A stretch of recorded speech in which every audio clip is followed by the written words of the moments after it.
صاحب آپ کو خوش آمدید۔ مولانا صاحب، رمضان مبارک کی جو بات ہے سوشل میڈیا پہ روز بروز آتی رہتی ہے، فضل برکات کی، ان کے احکام کی، لیکن یہاں پہ ایک سوال ہے کہ سب زکوٰۃ کی جب ہم بات کرتے ہیں، زکوٰۃ کی بات تبھی آتی ہے جب رمضان المبارک کا مہینہ موقع سامنے آتا ہے، تو آپ سے یہ جاننا چاہتے ہیں کہ زکوٰۃ جو ہے اس کی اہمیت اور وقت کا متعین کیا گیا، یا پھر رمضان المبارک کے موقع پہ ہی ہے اس کی زیادہ اہمیت کیوں قرار دی جا رہی ہے؟ بسم اللہ الرحمن الرحیم، الحمد للہ وکفا وسلام علی عبادہ الذین اصطفیٰ، اما بعد۔ دیکھو، یہاں تک زکوٰۃ کا مسئلہ ہے، زکوٰۃ کی اہمیت کیا ہے کہ اسلام کی بنیاد جن 5 چیزوں پر ہے ان میں سے ایک چیز زکوٰۃ ہے۔ زکوٰۃ فرض ہے، یہ کوئی معمولی چیز نہیں ہے، جیسے نماز فرض ہے، حج فرض ہے، روزہ فرض ہے، اس طرح زکوٰۃ بھی فرض ہے۔ البتہ زکوٰۃ کے لیے شریعت نے کچھ شرائط رکھی ہے۔ نمبر 1 ایک نصاب ہونا چاہیے، اور نصاب پر پورا سال گزرنا چاہیے، اور یہ شخص قرضے سے خالی ہونا چاہیے۔ اس کے بعد جو مال بچے گا اس 2.5% کے حساب سے اس کی زکوٰۃ ادا کرنی ضروری ہے۔ اب جو آپ نے فرمایا ہے کہ وقت مقرر ہے، شریعت نے کبھی مقرر وقت نہیں کیا۔ جو ہی سال ہو گیا، نصاب کا سال گزر گیا، جس کو ہم کہتے ہیں عربی زبان میں حولان حول ہو گیا، زکوٰۃ دینی ہے۔ آپ کا یہ کہنا کہ صاحب پورا ایک وقت سال ایک جو ہے سال کے اندر اندر جی آپ دے سکتے ہیں، یا پھر سال آخری میں کسی بھی وقت دے سکتے ہیں سال کے اندر۔ البتہ مسلمان لوگ اس لیے زکوٰۃ دیتے ہیں رمضان میں، چونکہ رمضان میں ہر چیز کی فضیلت بڑھ جاتی ہے، تو ثواب زیادہ حاصل کرنے کے لیے لوگ دیتے ہیں زکوٰۃ رمضان میں۔ ورنہ تو ہم کسی وقت بھی، کسی بھی مہینے میں اور کسی بھی دن میں زکوٰۃ ادا کر سکتے ہیں، اس میں شرعاً کوئی قباحت بھی نہیں ہے، کوئی ممانعت بھی نہیں۔ اب ظاہر سی بات ہے کہ تاجر برادری جو ہے، اگر موجودہ صورتحال کی ہم بات کریں، کافی جو بزنس کی جو صورتحال ہے کافی خراب ہے، اور لوگوں کے اندر بھی کافی تشویش ہے کہ سب کام تو ہو نہیں رہا، لیکن پھر بھی زکوٰۃ جو ہماری پر واجب ہے، قرضے بھی ہے جیسے آپ نے خود بھی کہا، تو اب طریقہ کار کیا ہے تاکہ ہم جو ہے اس چیز سے بچ سکیں اور اللہ کی جو ہے اس جو حکم کی اس کی تعمیل بھی ہو سکے؟ ہاں، تاجر لوگوں کے بارے میں تو بہرحال تشویشناک صورتحال ہیں۔ پہلے تو ہم اللہ سے دعا گو ہیں، اللہ ان کی پریشانی کو دور کرے، اقتصادی حالات کو ٹھیک کرے، اور جو پریشانی میں مبتلا ہے اللہ ان کو پریشانی سے نکالے۔ تو زکوٰۃ ان پر واجب ہے بہرحال۔ جس کے پاس مال ہے، تجارت کا مال ہے یا نقد ہے یا کوئی چیز ہے جس پہ زکوٰۃ واجب ہوتی ہے، تو اس کو تو زکوٰۃ دینی ہے۔ لیکن اگر کسی کے پاس اس وقت دینے کی نہیں ہے کوئی چیز، اس کو پریشانی ہو جائے گی، شریعت نے اس کو بالکل مکلف نہ بنا فوراً دے دے، وہ تھوڑا سا تاخیر کے ساتھ بھی دے سکتا ہے۔ فی الحال اگر وہ احتراز کرے، فی الحال اگر وہ نہ دے، جو ہی اللہ وسعت پیدا کرے گا تو وہ زکوٰۃ۔ تو اس میں یہ تھوڑی بہت آپ کے پاس کہ طریقہ کار ہے کہ لیکن نیت ہونی چاہیے زکوٰۃ دینے کی۔ تو یہاں پہ ہمارے یہاں ایڈوانس بھی زکوٰۃ دے سکتے جی، مثلا 1-2 سال کی پہلے دے سکتے ہیں، اور جب 2 سال کی ایڈوانس دے سکتے، اس کے بعد 2 سال کی بعد میں بھی دے سکتے ہیں، بعد میں دینے کی اجازت، کوئی کراہت نہیں ہوگی، کوئی کراہت نہیں، کوئی جائز، پھر نیت ہونی چاہیے مجھے ادا کرنا۔ تو مولانا صاحب ایک اہم بات یہاں پہ کہ خواتین کے بارے میں یہ بھی کہا جاتا کہ ان کے پاس سونا چاندی جو بھی ہے ان کے پاس جمع ہوتی ہے، لیکن آج یہاں صورتحال یہ کہ اب سارا کوئی سامان جو ہے بینکوں کے اندر ہی لاکرز میں دیکھا گیا ہے، اور جب بھی خواتین کو اپنی ضرورت محسوس ہوتی ہے وہاں سے وقتی طور نکال کر پھر دوبارہ واپس کرتے ہیں۔ تو جب بھی ہم نے اس بات کی کوشش جاننے کی کوشش کی کہ خواتین کا یہی کہنا کہ صاحب ہمارے پاس جو ہاتھ میں ہے وہی ہے۔ اب مولانا صاحب آپ سے جاننا چاہتے ہیں جو چیز آپ کے بینک میں ہے، لاکرز میں ہے، ان کے اوپر زکوٰۃ واجب ایک، اور کیا طریقہ کار رہے گا، کس طرح جو ہے اس چیز کو دیکھا جا سکتا ہے؟ بینک کے اندر جانا پڑے گا، یہ چیز ایک معاملہ ہے، آپ کے پاس تھوڑا وقت بھی درکار ہونا چاہیے، تو کیا طریقہ کار رہے تاکہ یہ خواتین جو ہے اس چیز سے بھی آشنا ہو اور اللہ کے عذاب سے بھی بچے، تاکہ جو ان کے پاس جو زکوٰۃ کا حق ہے وہ دینے والے بنے؟ دیکھو، پہلے تو میں عرض کروں کہ زکوٰۃ 3 چیز پر واجب ہے، پھر مسئلہ حل ہو جائے گا۔ جی، زکوٰۃ 6 چیزوں پر واجب ہوتی ہے بس، نقد ہو، سونا ہو، چاندی ہو، مالی تجارت ہو، اور اس کے بعد اگر چوپائے وغیرہ ہو ان پر زکوٰۃ واجب ہے، یا زمین اگر کسی کے پاس خریدنے یا بیچنے کی ہے تو اس پر زکوٰۃ واجب ہے، اور جو زمین اپنے وہاں ہے باغ وغیرہ اس کا تو عشر واجب ہے، اس پر زکوٰۃ نہیں، عشر واجب۔ جی، تو خواتین کے پاس جو زیورات ہیں، چاہے وہ پہنتی ہوں چاہے نہ پہنتی ہوں، چاہے وہ گھروں میں رکھتی ہوں چاہے وہ بینک میں رکھتی ہوں، وہ چونکہ ان کا اپنا مال ہے، اس لیے اس پر زکوٰۃ واجب ہے، اور ہر سال زکوٰۃ دینی واجب ہے۔ اب جس کے پاس خالی جی جس کے پاس مول صاحب سونا ہے اور پیسہ ان کے پاس تو نہیں ہے، لیکن اس کے صورتحال میں کیا سونے سے ہی کچھ نکالنا پڑے گا یا پھر جو رقم ان کے پاس ہوگی؟ دو ہی صورتیں ہیں، ایک ہے کہ اس کی سونے میں سے کوئی چیز تو زکوٰۃ ادا ہو جائے گی، جی، اور اگر سونا نہیں ہے فی الحال، اگر اس کے پاس نقد نہیں ہے تو جب بھی زکوٰۃ آئے نقد پیسہ آئے گا تو نقد سے اس کو ادا کرے گا۔ تو وہاں پہ یہ آپ کے پاس ایک طریقہ ہے کہ صاحب آپ عام لوگوں کی طرح ویٹ کر سکتے ہیں، ویٹ کر سکتے ہیں، کوئی حرج کی بات نہیں، کوئی پریشانی کوئی بات نہیں، ہم دیر میں دے سکتے ہیں، کچھ دیر کے بعد دے سکتے ہیں، کچھ دنوں کے بعد دے سکتے ہیں، اور کوشش کرو یہ زکوٰۃ جو ہے سونا چاندی جمع کرنے سے بہتر اس کو کسی تجارت میں لگا لو، کسی کام میں لگا لو، کیونکہ اگر آپ رکھیں گے لاکر میں 2 روز رکھیں گے تو ہر سال دیتے رہیں گے ایک ایک انگوٹھی نہیں چاہیے کہ آپ کے پاس ختم ہو جائے گا، آپ کے پاس رہے گا بھی بہتر یہ کہ آپ جب بھی آپ کے پاس وسعت ہو اس کو دینے کی، لیکن زکوٰۃ واجب بہرحال ہے، چاہے وہ بعینی سونے میں سے دے دیں چاہے وہ نقد میں سے دے دیں، جی مولانا صاحب ایک اہم بات یہاں پہ ضروری کہنا چاہیں گے کہ بہت سارے لوگ جب وہ چاہے مدارس کو لے کر چل رہے ہیں یا ادارے کو چل رہے ہیں یا پھر کسی مالی معاونت کی اعتبار سے چلتے ہیں تو ہر جگہ گھروں کے اندر جب چلے جاتے ہیں تو خواتین سے وہ کہتے ہیں آپ زکوٰۃ دو، یا پھر چونکہ خواتین کے پاس زکوٰۃ کے بارے میں جو اتنا علم بھی نہیں، شاید جیسے مرد حضرات اس سے زیادہ گئے گزرے ہیں، لیکن خواتین کی اگر ہم بات کریں تو بہت کم اس کا علم ہوتا ہے، لیکن جب ان سے اعادہ کیا جائے تو وہ پھر ویسے ہی زکوٰۃ دیتے ہیں، تو امداد کی بھی بات کی جاتی ہے، زکوٰۃ کی بھی جاتے ہیں، تو اس صورتحال میں ایسے خواتین کیا کریں؟ ان کے پاس پہلے سے ہی نیت کی جہاں بات کی جاتی، نہیں جانا چاہیے، گھروں میں نہیں جانا چاہیے، چاہے مدرسے والے ہوں چاہے اور کو، گھروں میں جب عورتیں خالص ہوں تو وہ جانے کی اجازت نہیں ہے، نہیں جانا چاہیے، مردوں کی موجودگی میں جا سکتے، حرج کی بات نہیں کی، لیکن صرف خواتین تو نہیں جانا چاہیے، یہ عادت ہی بہت بری ہے، اس کو ہٹا دو اس عادت کو۔ اب مسئلہ ہے کہ عورتیں اگر زکوٰۃ دینا چاہیے، ان کے پاس سائل آتے ہیں، مسافر آتے ہیں، تو وہ اگر ان کو لگے گا کہ واقعی مستحق ہے، کیونکہ آج تو مستحق کو تلاش کرنا بھی بڑا مسئلہ ہے،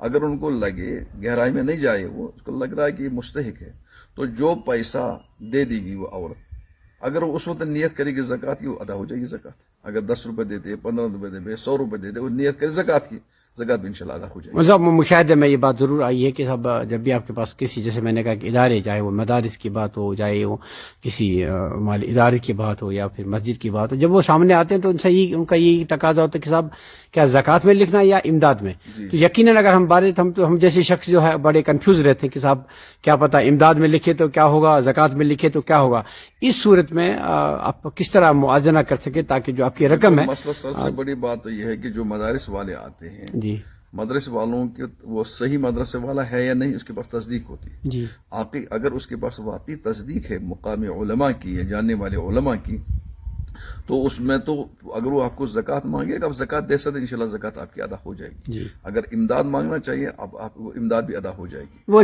میں یہ کہا کہ کنفیوژن جیسا لگ رہا ہے کہ صاحب پتہ نہیں اب امداد کیا ہوتا ہے اور زکوٰۃ کیا ہوتا ہے، اس میں دو چیزیں جو ہے موازنہ کس طرح کیا جا سکتا ہے۔ مسئلہ ہم کھجوریں بھیجتے ہیں مسجد میں کیا نام افطاری کے لیے، یہ صدقہ ہی صدقہ نافلہ ہے، اس کو کہتے ہیں ہم امداد، یہ کسی میں بھی خرچ ہو سکتا ہے، اور زکوٰۃ تو خاص مصرف ہے، وہ عام انسان اس کو نیت ہونی ضروری، نیت ہونی ضروری، امداد کی ہو یا زکوٰۃ کی، زکوٰۃ نیت ہونی چاہیے۔ تو اچھی بات ہے سر۔ اب ظاہر سی بات ہے جیسے میں نے کہا کہ آخری عشرہ کی طرف رمضان مبارک جو ہے ہم سے جدا ہو رہا ہے، اس میں بہت سی اہم چیزیں جو ایک تو صدقہ فطر جو سب سے اہم بات ہے، اور اس کے بعد اعتکاف، دو چیزیں جو ہے اگر کہ موضوع بہت بڑے ہیں لیکن ہم اختصار کے ساتھ ضرور جانا چاہیں گے۔ سب سے پہلے جانا چاہیں گے صدقہ فطر جو ہے، اب ظاہر سی بات ہے کہ اس کی مقدار کیا ہے اور کس طرح جو ہے ادا کی جا سکتی ہے اور کب تک ادا کی جا سکتی ہے۔ ایک خواتین بھی کیا اگر وہ گھر کی ذمہ دار ہو، کیا وہ صدقہ فطر پورے عیال کی جانب سے ادا کر سکتی یا نہیں؟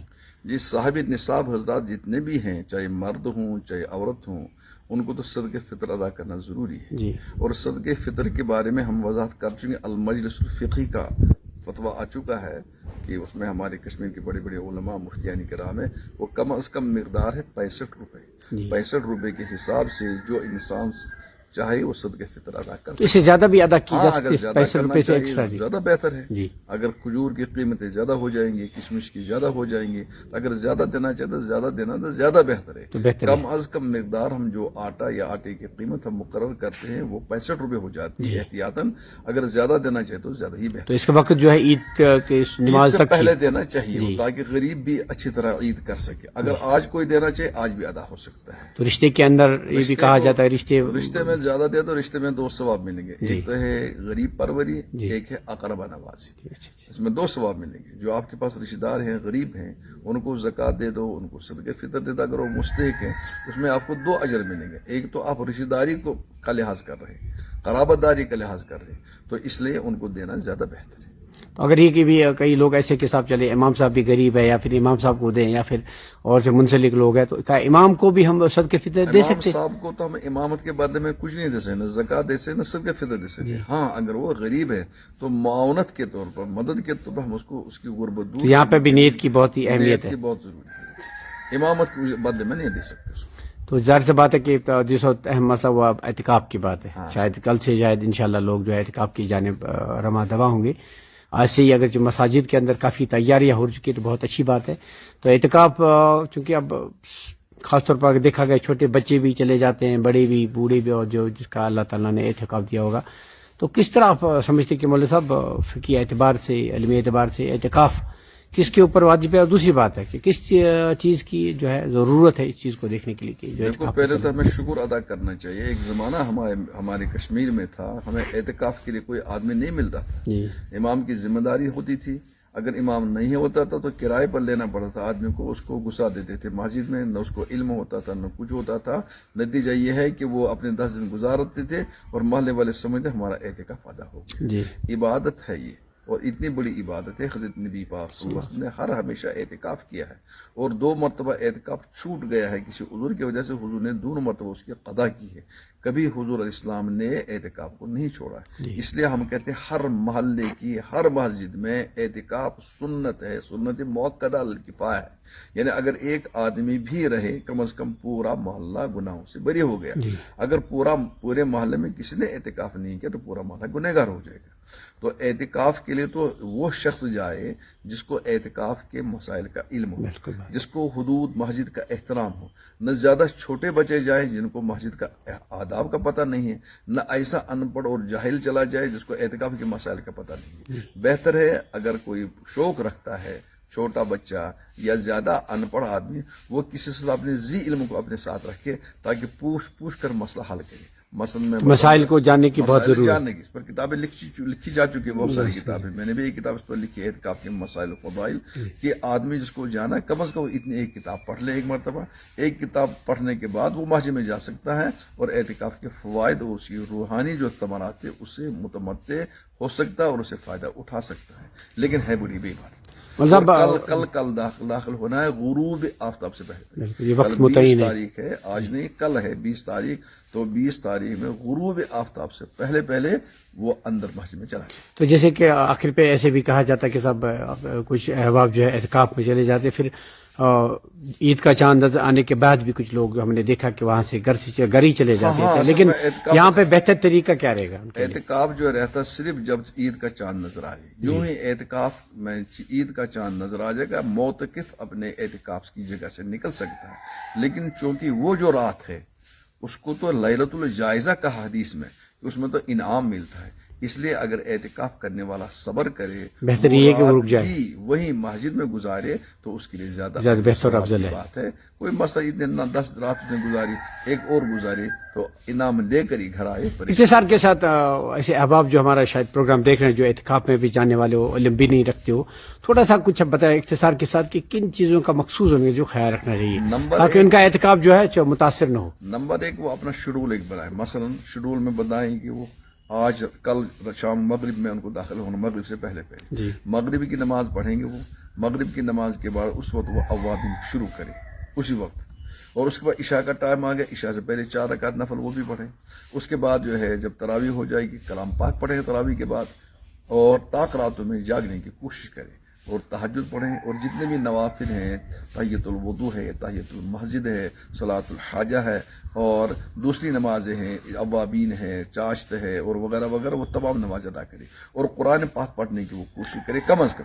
میں اتنا بتاؤں گا, ہر نماز سے پہلے اگر 1 رکعت 1 پارہ پڑھے گا, ہر نماز کے بعد 1 پارہ پڑھے گا, یہ ہو جائیں گے دن میں 10. یہ مطلب ہو گیا کہ 3 دنوں سے کلام پاک مکمل ہوگا. مطلب یہ کہنا شاید غلط ہوگا کہ لوگ بہت سارے جو ہے کچھ احباب جو اگر اعتکاف میں گئے ہوں قرآن پاک اچھی طرح نہیں پڑھ پاتے, یہ تو کہنا قبل از وقت ہوگا کہ کیونکہ سبھی تو ملت اسلامیہ تو ایک تو حق ہے, فرض بھی ہے, لیکن کہیں ایسا ہوتا کہ صاحب آپ قرآن مجید کے اوپر زیادہ یہ نہیں رکھتے ہیں، قدر نہیں رکھتے ہیں، قدرت نہیں رکھتے اس کو پڑھنے کی، تو ایسے احباب جو ہے ان کے لیے آپ کس طرح کرے؟ اگر وہ کوئی کلام پاک جاننے والا اس کے کلام پاک سیکھنے کی کوشش کر سکتے ہیں. اگر وہاں کوئی نہیں، کم جتنی صورتیں اس کو یاد ہے اس کو کثرت سے پڑھے. مثلا کسی کو قل هو اللہ یاد ہے، وہ کثرت سے قل هو اللہ تو وہ کر سکتے ہیں. ان کے لیے کوئی یہ ایسا نہیں ہے کہ صاحب آپ اوراد شریف ہمارے ہیں مقدس چیز ہے، اوراد شریف پڑھتا رہے اور درود شریف پڑھتا رہے جتنا بھی ہو سکے. درود شریف بھی تو یہاں پہ مولانا صاحب خواتین کی ایک اچھی تعداد جو ہے گھروں کے اندر اب ایک رواج بھی ہے، اور لوگ کافی دیر سے جو خواتین جو ہے گھروں کے اندر ہی اعتکاف کرتی ہے. ایک تو یہ کہ صاحب کیا ان کے لیے یہ فرض ہے یا پھر واجب، یا کیا وہ بیٹھ سکتی ہے؟ ایک ہاں یہ تو خوش آئند بات ہے کہ عورتیں اعتکاف میں بیٹھتی ہیں اور بیٹھنا چاہیے. ان کے لیے تو بڑی سہولت ہے، وہ اپنا کمرہ ایک مقرر کریں، اس میں وہ اعتکاف کے دنوں میں رہیں، نماز وہیں پڑھیں، قرآن وہیں پڑھیں، دعا وہیں کریں، اور ضرورت کے کام بھی وہ کر سکتے ہیں. اس میں کوئی حرج کی بات ہے. اگر ایک خاتون ہو گھر کی جو خانہ داری کر رہے ہو، کھانا پکانا، اٹھنا بیٹھنا، تو ان کے لیے کوئی عبادات کے اندر کوئی کراہٹ تو نہیں ہوگی کہ صاحب آپ کھانا بھی بنا رہے ہیں اور اعتکاف کے اندر بھی؟ اگر اسی کمرے میں بنا جس میں وہ بیٹھی ہے تو اس میں کام کرنے کی گنجائش، تو باہر آنے کی کوئی اجازت ہے؟ بغیر ضرورت کے نہیں نکل سکتے. صرف وہ وضو وغیرہ اور پیشاب پاک کرنے کے لیے باہر جا سکتی ہے، اور اس کے علاوہ کہیں صورت کی غلطی سے اگر مولانا صاحب یہ خاتون جو ہے جو اعتکاف میں گئی ہے، بیمار پڑی اور ظاہر سی بات سے باہر آنا ضروری ملازم سے ہوا، تو اس صورت حال میں اگر وہ باہر آتی ہے، ڈاکٹر کے پاس جاتی ہے، جو کہ خواتین کے جو مرض ہے وہ یہاں ہے، ہو سکتا اس سے بھی کوئی متاثر ہو، تو پھر اس صورت حال میں یہ خاتون جو ہے کیا پردہ میں رکھے گی، یا پھر اپنے جو درد دکھ جو ہے جو بیماری ہے اپنے آپ کو کسی نہیں؟ جب اس کو عذر کوئی پیش آ ڈاکٹر کے پاس بھی جا سکتی ہے. عذر پیش آ گیا فوراً وہ نکل سکتی ہے اس کا، چونکہ روزہ بھی ٹوٹ گیا ہے. جب روزہ ٹوٹ گیا اعتکاف بھی ٹوٹ گیا ہے، تو اس کے بعد وہ اعتکاف میں نہیں جا پائے گی. اس کے بعد نہیں، اس کے بعد اس کو ایک دن کی قضا کرنی پڑے گی بعد میں، صرف ایک دن کی قضا.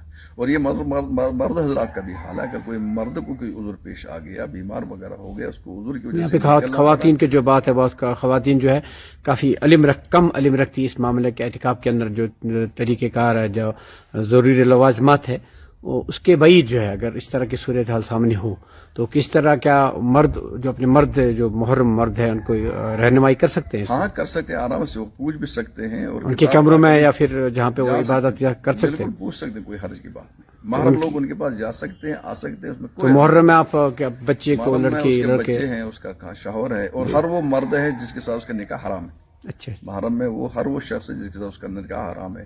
بھائی ہے، شوہر ہے، بیٹا ہے، چچا ہے، ماموں ہے، جن کے ساتھ نکاح نہیں ہو سکتا ہے وہ محرم ہے، وہ اس کے پاس اعتکاف کی کوٹری میں، اعتکاف کی کمرے میں جا سکتے، کوئی حرج کی بات نہیں. تو مولانا صاحب کچھ باتیں رہ بھی گئی جو ہمارے ذہن میں بات آئی ماہ رمضان مبارک کے اعتبار سے، حالانکہ اس کے اوپر بہت ساری مسائل ہوتے رہتے ہیں. اب چونکہ اعتکاف کی بات تھی، پھر صدقہ فطر یا زکوٰۃ کی، مجموعی طور آپ اس مہینے کو لے کر پوری امت مسلمہ کو کس طرح آپ جو ہے نصیحت کرواتے ہیں قرآن اور حدیث کی روشنی؟ سب سے بڑی بات یہ چونکہ شہر رمضان ہے، شہر قرآن ہے، پوری امت اگر قرآن سے جڑ جائے، قرآن کو پڑھے، قرآن کو سمجھے، قرآن کو عملانے کی کوشش کرے، اور آپس میں اتحاد کی بڑی ضرورت ہے، آپس میں متحد ہو جائیں، اور دعاؤں کی ایک مہینہ ہے، دعا اللہ سے کریں کہ اللہ اس امت پر رحم کرے، امت مرحومہ پر رحم کرے. حالات بڑی شدید ہیں، ہر اعتبار سے شدید ہیں. اس وقت ہم صرف نکل سکتے ہیں جب جڑ کر، مل کر، گڑ گڑا کر ہم اللہ سے مانگیں گے، اے اللہ اس امت پر رحم فرما. اور جو اعتکاف میں اس وقت جا رہے ہیں، خاص وہ مرد و خواتین، ان پر لازم ہے کہ اعتکاف میں وہ پوری امت کو یاد رکھیں، صرف اپنی ذات کو یاد نہ رکھیں، اور جب مل کر اخلاص کے ساتھ گڑ گڑا کر اللہ سے مانگیں گے، انشاءاللہ اللہ تمام پریشانیوں سے نجات بھی دے گا اور تمام مسائل کو انشاءاللہ حل بھی فرمائے. بہت بہت شکریہ محترم مفتی صاحب آپ کا کہ آپ نے وقت دیا، اور اللہ تعالیٰ دعا کہ آپ کی علم میں، عزت میں اور جو صحت میں برکت ہو، تاکہ ہم آپ سے بار بار جو ہے ملت اسلامیہ کو روشناس کر سکتے ہیں قول رسول اللہ صلی اللہ علیہ وسلم کے دین سے، اور امید کرتے ہیں کہ آپ بھی ہمیں جو ہے دعاؤں میں یاد رکھیں گے. وما علینا الا البلاغ. جزاکم اللہ، اللہ حفاظت فرمائے آپ کی بھی اور ہماری، اور اخلاص عطا فرمائے. جزاکم اللہ.